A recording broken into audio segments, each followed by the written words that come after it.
ये देखो जी, last video हमने बारिश पे एंड किया था, बारिश पे ही दोबारा से शुरुआत हो रही है। शाम के टाइम में फिर से बारिश शुरू हो गई। ये देखो बहुत ज़ोर से घुट के आए थे बादल और फिर से शुरू कर दिया इन्होंने बरसना। बस चलो भगवान की दया से आई तो सही, सावन लगा तो सही। ऐसे तो लगा कि हाँ सावन है। शाम के बजे हैं 4:30, नैनी गई है ट्यूशन। और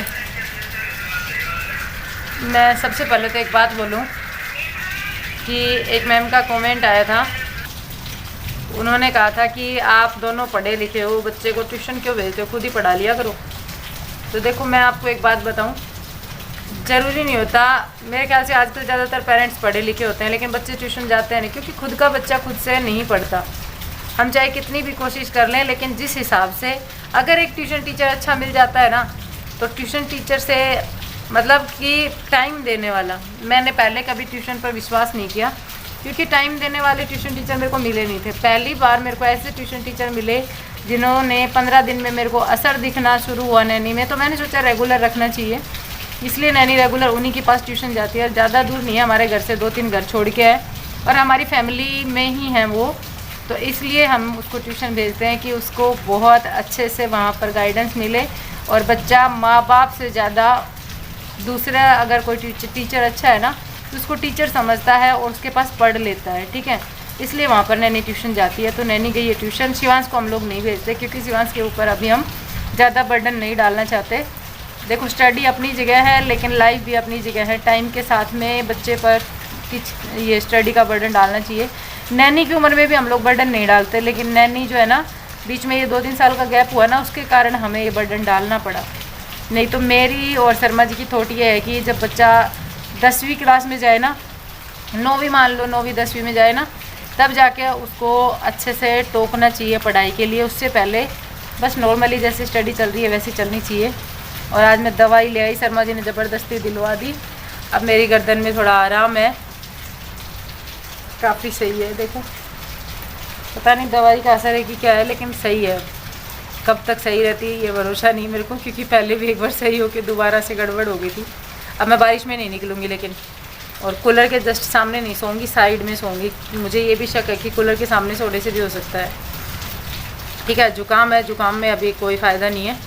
तो चलिए फिर नया वीडियो स्टार्ट हुआ है। फटाफट से वीडियो को लाइक कर दीजिए, चैनल पर नए आए हैं सब्सक्राइब कर लीजिए, नीचे रेड कलर का बटन है उसको क्लिक करके, ठीक है। और पूरा घर एकदम फिर से गंदा हो गया था, सारा साफ़ किया है, सब कुछ अरेंज किया है। और फिर आ गई ये देखो अपने मेघ देवता, बारिश आ गई। अच्छी बात है ये तो। किस किस की यहाँ पे बारिश आई बताना मेरे को कमेंट बॉक्स में, ठीक है। शिवांश पता है मेरे ये जो अलमारी है ना, इसके इस लॉकर की चाबी खो गई। और ये जो भाई साहब है ना मेरे सुपुत्र, इन्होंने इस लॉक को तोड़ने की बहुत कोशिश की है। खोलो दिखाइए चाबी, इसकी भी उसका है। अरे ऊपर से टीवी गिरेगा। हमारा ये लॉक नहीं टूट रहा, खुल सकती है वैसे उससे। हाँ वैसे साहब ये नहीं खुलेगी क्योंकि उस इसका लॉकर जो है ना, ये रियल में लॉकर है, ऐसे खुलने वाली चीज नहीं है। खुल गया।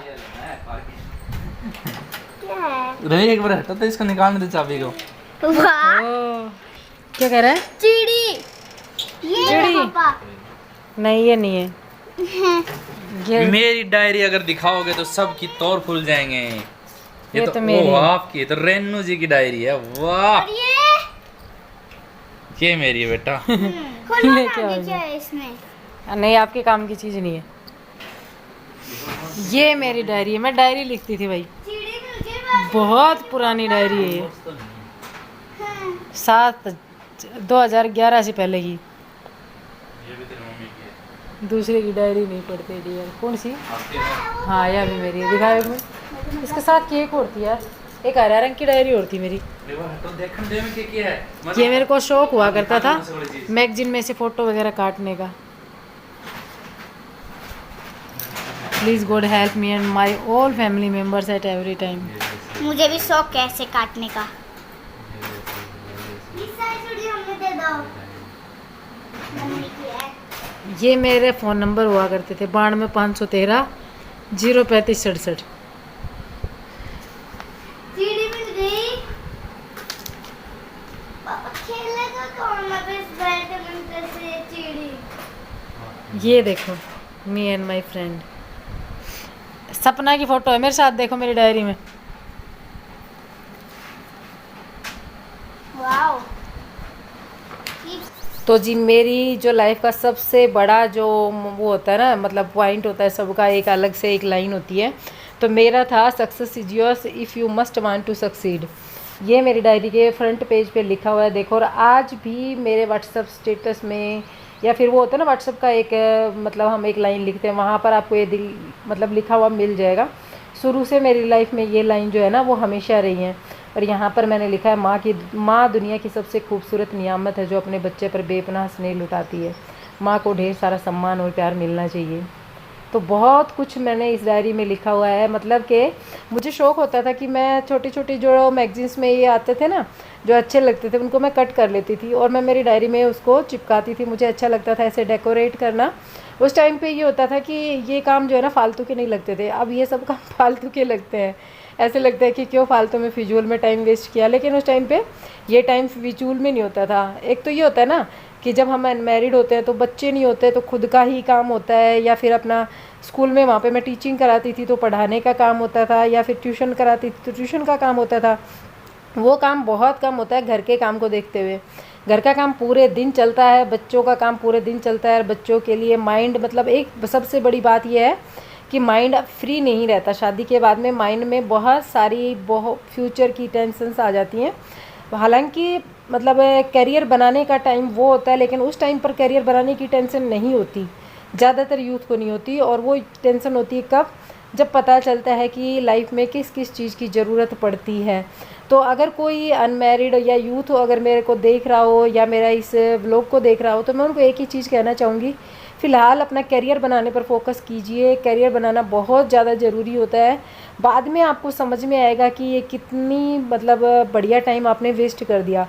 मुझे लगता है कि मैंने उस टाइम पर ये फालतू के फजूल के काम किए, मैंने मेरा बहुत सारा टाइम वेस्ट किया। देखिए मैंने दोबारा से लिखा हुआ है, success is yours if you must want to succeed. यहाँ पर मैंने मेरी मम्मी और पापा की फ़ोटो लगाई हुई है। तो ऐसे ही कुछ मैं मेरी डायरी को डेकोरेट करती थी और आज मेरे सामने आ गई, तो मैंने सोचा मैं आप लोगों के साथ में शेयर करूं। और ये एक नहीं है, टोटल 3 डायरी है, एक और है इसके साथ में। और एक ग्रीन कलर की डायरी थी, जो कि डायरी को भी कढ़ाई करके कपड़ा जो है ना, कपड़े का कवर लगाकर बहुत अच्छे से डेकोरेट किया हुआ है। वो डायरी मेरी पता नहीं कहाँ है, अगर मिलेगी तो मैं आप लोगों के साथ में शेयर करूँगी। तो देखिए 2007 और 2022 कोई थोड़ा टाइम नहीं होता, पूरे 15 साल हो गए। 15 साल पुरानी ये डायरी मुझे मिली है। 2007 नहीं, ये 6 की थी। 2007 में हम मतलब एंटर किए थे।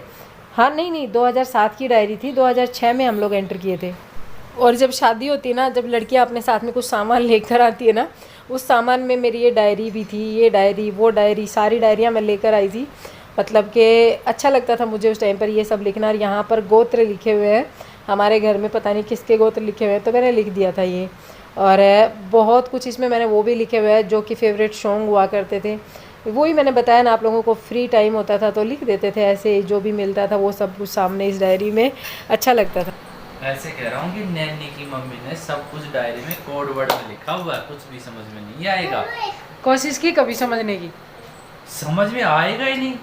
कोशिश करके देखी थी क्या? नहीं तो फिर पहले यार मान ली नहीं आएगा। कोशिश तो ऐसे तो पढ़ना केवल कई बार पढ़ी, लेकिन समझ में क्या आएगा। शायरी लिख रखी है और क्या लिख रखे हो? अपना टाइम का जमाना का जो था वे शायरी लिखा करता। बहुत मेरे को इसलिए ये खुशी मिलेगी है वो तो वो तो कदे कदे ज्यादा कुछ वो इमोशनल मोमेंट लिख दिया करता। सब कुछ मम्मी का ही लिख ला, मेहनत हम तीनों ने की। चूड़ी मम्मी की लिख ली, सारी डायरीज मम्मी की लिख ली, पापा के दोस्त एक छोटी सी डायरी लिख ली है, कहाँ गई वो? तो जी भुट्टे खा लिए और आज मौसम ऐसा है कि खाओ और फिर सो जाओ, फिर खाओ और फिर सो जाओ। तो जी मैंने पकौड़ियाँ बनाई हैं और वो वहाँ मेरे पास बैठ के खा रहे थे। मैं बना के बाहर भी आ गई, लेकिन वो फ़ोन देखने में इतना मशगूल है कि उनको पता ही नहीं कि मैं पकौड़ी बना के बाहर भी आ गई। और ये मेरी दोस्त है सारी पकौड़े। इसमें निकाल रही थी, यही प्लेट ले आई मैं। ये सॉस, तो सॉस के साथ में बारिश के इस ठंडे ठंडे मौसम का मज़ा लिया जाए पकौड़ियों के साथ। तो चलिए फिर इस वीडियो का हम एंड करते हैं। हम मिलेंगे एक नए वीडियो के साथ में बहुत जल्द। तब तक के लिए bye and take care. Thanks for watching. जाते जाते वीडियो को लाइक एंड चैनल को सब्सक्राइब